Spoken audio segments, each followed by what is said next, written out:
Escuchamos acá una serie de nuevas normas que están presentes en la propuesta constitucional, que como ya ven son bastante polémicas, hay varios puntos de vista pendientes, y en la convención también se abrió un debate en torno a al crecimiento económico y la protección del medio ambiente, que nos gustaría continuar también nosotros aquí en el programa, y para eso hemos invitado a Luis Cordero, que es un abogado experto en regulación ambiental.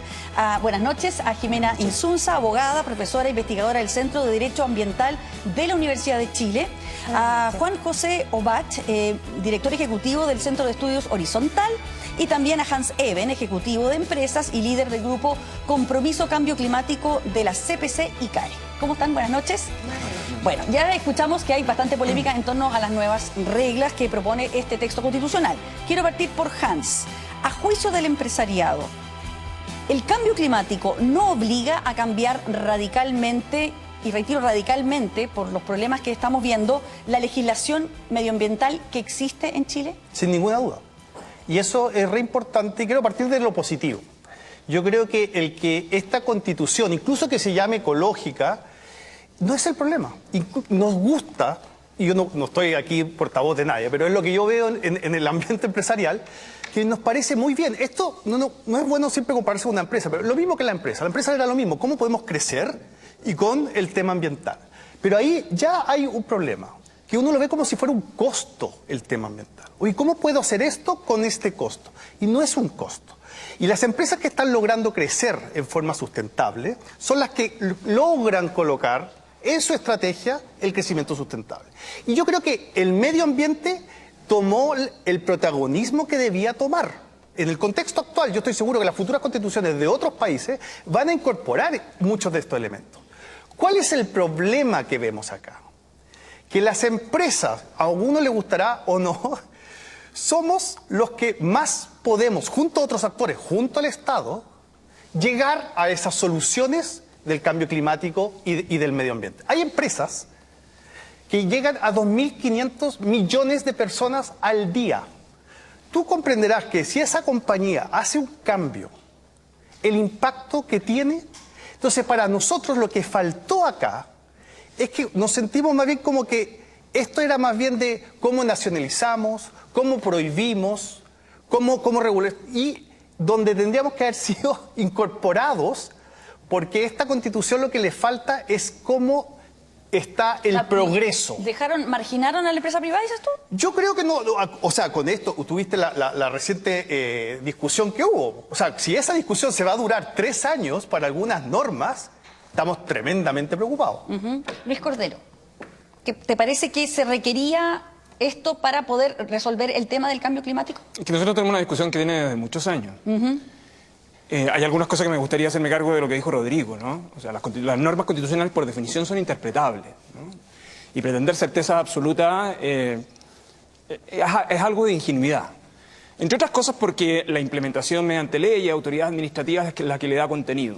Y eso creo que es relevante por 2 motivos. El primero, porque la pregunta es por qué nosotros llegamos a un texto como el que tenemos en la propuesta, que yo creo hay algunas razones que uno podría dar. Una de las razones que tiene detrás de esto es el cúmulo de conflictos ambientales que teníamos acumulados con las reglas que tenemos hasta ahora, en el fondo, ¿no? Porque yo creo que para poder enjuiciar razonablemente bien el momento en el que estamos, uno tiene que comprender las trayectorias.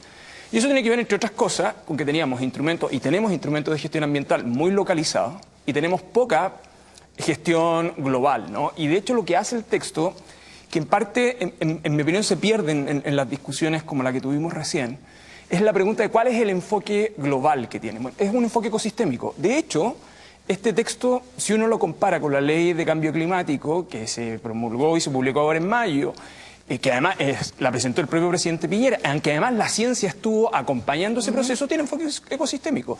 Y para tener enfoque ecosistémico no puede seguir mirando las cosas como están. Y yo recomiendo a quienes nos están viendo que al mirar el texto revisen a su vez la propuesta o el trabajo, el informe de las Naciones que hizo el Centro de Resiliencia y Clima del CR2, que es de la Universidad de Chile, donde está la Universidad de Concepción, donde está la Universidad Austral, y que del informe de las Naciones lo que propone es la gobernanza de los elementos. Y una de las propuestas que tiene que ver en cómo cambiamos de enfoques sectoriales a enfoques sistémicos. Ya. Si uno mira esa propuesta, que además es de un grupo interdisciplinario, donde está la ciencia, etcétera, le da una cierta racionalidad Muy bien. a un conjunto de normas que probablemente, mirado en términos aislados, te genera cierta conflictividad. Juan José Obaj. Mira, yo comparto totalmente que estamos insertos en un problema profundo, en una catástrofe ambiental y que una Constitución tiene que hacerse cargo de eso. Creo que en los principios la Constitución lo logra. Ahora, es en las herramientas y en las bajadas donde veo muchos problemas y en particular, por ir a un ejemplo concreto, asignar derecho a la naturaleza yo creo que no nos va a acercar a ser efectivos en esa lucha contra el cambio climático, sino que solamente va a judicializar más problemas que hoy en día tenemos. Por lo tanto, creo que hay un paraguas que compartimos, pero es en las herramientas donde la Constitución se cae. Y en particular, en este caso, nos va a llevar a una extremada judicialización y va a socavar proyectos de inversión que son necesarios para tener una mejor respuesta al cambio climático. Déjame darte dos ejemplos. Inglaterra y Alemania son países que han sido exitosos en tener crecimiento económico sostenido y reducir sus emisiones de CO2 per cápita. Desde 1990 a la fecha han aumentado su PIB per cápita en un 50% y han bajado sus emisiones de CO2 en un 37%. Ninguno de esos dos países tiene derechos de naturaleza consagrados en su constitución. Por otro lado, Ecuador, que ustedes mencionaban que sí tiene sus derechos de la naturaleza consagrados en la constitución, ha aumentado sus emisiones de CO2 per cápita en el mismo periodo en un 70%. Por lo tanto, nada nos asegura de que teniendo derechos de naturaleza en la constitución vamos a tener una mejor acción contra el cambio climático. Jimena Isunza. Bueno, agradecer la invitación y yo quiero señalar algo que tú mencionabas al inicio del programa. Decías que era innegable, ¿no es cierto?, que era la actividad humana la que había provocado la crisis climática. Y entonces cuando yo escucho, ¿no es cierto?, al ex convencional Álvarez criticar todo lo que viene en la Constitución respecto a la protección de medio ambiente y naturaleza, sigo pensando en que ellos creen que ese es el mismo modelo, que el humano tiene que seguir actuando de la misma manera a la que ha actuado ahora. Y si seguimos con esa forma de comportamiento, entonces nada va a cambiar. Y en ese sentido, esta Constitución es un giro copernicano en relación con la Constitución de 1980, que consagraba simplemente el derecho a vivir en un medio ambiente de libre contaminación. ¿Y por qué? Porque lo ambiental y la naturaleza es transversal a todo el texto constitucional. Entonces nos quedamos en algunas discusiones, ¿no es cierto?, que claro, que hay polémica, pero no estamos viendo el grueso de la Constitución. La Constitución tiene mención a medio ambiente, a sustentabilidad, al estado ecológico en todos los capítulos, excepto en el del sistema de justicia. Eso significa que al día siguiente del plebiscito, si es que gana la opción del apruebo, vamos a estar frente a un texto que nos va a tener lo ambiental y la protección de esto desde el punto de vista de no la prohibición, sino la protección respecto de todos los aspectos de nuestra vida. Estoy hablando de salud, estoy hablando de educación. Le impone al Banco Central que en temas financieros tenga en consideración la sustentabilidad. Entonces, si eso no es un giro copernicano que necesitamos como sociedad, bueno, yo no sé, ¿no es cierto?, cómo nos vamos a hacer cargo de un problema como es la crisis climática. Pero Mónica, pero ahí déjame solamente dar un comentario. Yo estoy de acuerdo. Yo creo que yo creo que de nuevo, el objetivo y el que el medio ambiente esté en toda la Constitución, en lo personal estoy muy de acuerdo. El problema está de creer que si por redistribuir las aguas se redistribuye el beneficio. Y ahí hay todavía un puente que construir. O sea, lo que quiero decir es que el solo objetivo medioambiental no necesariamente te lleva al beneficio para la persona, no estoy hablando de la empresa. Y con esto también quiero decir algo muy importante, porque realmente uno cree que uno habla de las grandes empresas. El costo que tiene esto, porque sabemos que entre más controles hay, más costo hay. O sea, la Defensoría que va a controlar al Estado y a las empresas, o sea, otro elemento más. O sea, la empresa va a pasar por todo lo que hay que pasar por la ley. Y después puede haber alguien que levanta la mano, Defensoría, hay que elegir, que a mí me parece curioso que en un tema como este tiene que estar los científicos metidos. O sea, en la Defensoría yo esperaría que la ciencia estuviera por lo menos ahí. Entonces, ¿quién es el que tiene el mayor costo de la incertidumbre? ¿La gran empresa o el pequeño agricultor? Perdón. Luis. No, pero gracias. No, es que yo quisiera justamente hacerme cargo de esos dos elementos. Incertidumbre. todos los cambios constitucionales tienen, ¿no es cierto?, un periodo de transición, de implementación, que va a estar, ¿no es cierto?, inmerso con la incertidumbre. Ahora, yo quisiera decir que las normas transitorias respecto de lo que va a pasar con las aguas son de tal manera detalladas que creo que todos esos temores no debieran existir. Lo que acaban de señalar, que tú comentabas, ¿no es cierto?, de las sanitarias, hay una norma especial que le da un plazo de implementación respecto de la sanitaria. Por lo tanto, al día siguiente no va a haber un problema con el agua potable. Ni al día siguiente los pequeños agricultores no van a dejar de tener el uso de sus aguas. Porque yo entonces, no nos perdamos en lo que ha dicho, por ejemplo, la Sociedad Nacional de Agricultura, lo que han dicho expertos en minería, yo creo abogados, que son temores infundados, y son Mónica. una cantidad de temores enormes en torno a la incerteza jurídica,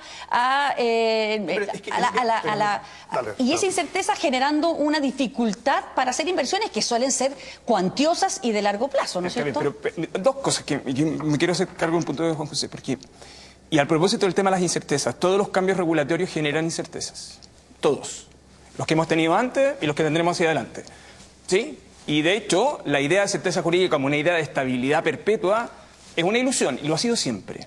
La pregunta es cuáles son las reglas institucionales para encauzar esos procesos. Yo creo que esa es la pregunta genuinamente relevante, en el fondo, ¿no? Entonces, uno de los grandes problemas en cambio climático es lo que acaba de haber hecho Juan José, que es comparar el global norte, es decir, lo que sucede en cambio climático en el norte con lo que sucede en el cambio climático en el sur.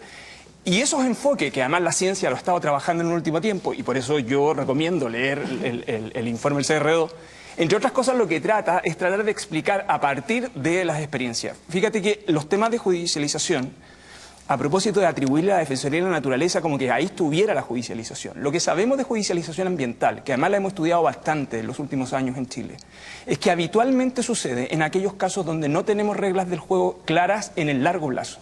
De hecho, el caso chileno es muy emblemático en un sector, que es energía. De hecho, energía en la década de los 90 y parte del 2000 fue un sector muy judicializado. ¿Cuál fue la manera en que salimos de ese conflicto? Bueno, muy simple. Se sentó el Estado, el sector privado y las comunidades, además de las ONG, a generar política pública en el largo plazo. ¿Qué pasó con los proyectos energéticos? Redujeron sustancialmente su judicialización. Entonces, la pregunta genuinamente importante ahí es ¿por qué sucede la judicialización? Lo que sabemos que pasa en judicialización ambiental es por dos motivos centralmente. Uno, porque no hay reglas claras ni para los privados ni para las comunidades en el largo plazo. Ya. Y dos, porque tienes limitados mecanismos de participación ciudadana que al final lo que hacen es que como no generan incentivo a participación del proceso, ocupan la estrategia judicial como un mecanismo de participación. Y los tribunales son un foro extremadamente limitado para hablar de política pública, ¿no? Juan José. ¿Me puedo hacer cargo de ese punto? Primero, el tema de la judicialización. Yo creo que hoy en día en Chile tenemos una institucionalidad ambiental robusta, que funciona y perfectible. Podemos avanzar mucho en eso. Pero sí tenemos tribunales ambientales, tenemos una superintendencia del medio ambiente, tenemos un servicio de evaluación ambiental. Cualquier proyecto de inversión que hoy en día quiera realizar actividades en el país tiene que pasar por un servicio tiene que pasar por una evaluación ambiental a cargo del servicio, y también tenemos un ministerio que fija las directrices, los planes, la política medioambiental.